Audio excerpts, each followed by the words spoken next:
सुंदर सफल समुचित समाधान लेल पर्याप्त प्रहर प्रयास करी निदान लेल और शांत चित्त मन से उत्तम उपाय करी विकट व्यवस्था से बहरेवाक आ सुंदर सुमधुर संवादक सम्मान करी उजरल उपटल के ने उधार करी आ सगर संसारक सुधारक बने से पहिने अपन अनरक आत्मा उदार करी चास वास बने बिगड़े सदा बूझी नित नव उपचारक ने विचार करी आ उदासी उबारत नहीं ध्यान राखब जी टिकावी आर नीक काज करी।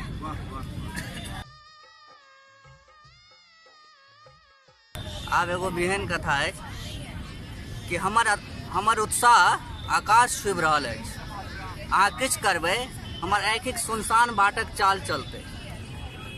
हमर उत्साह आकाश छुबि रहल अछि, अहाँ किछु करबै हमर आँखि सुनसान बाटक चाल चलतै। बुझलहक रतन बाबू?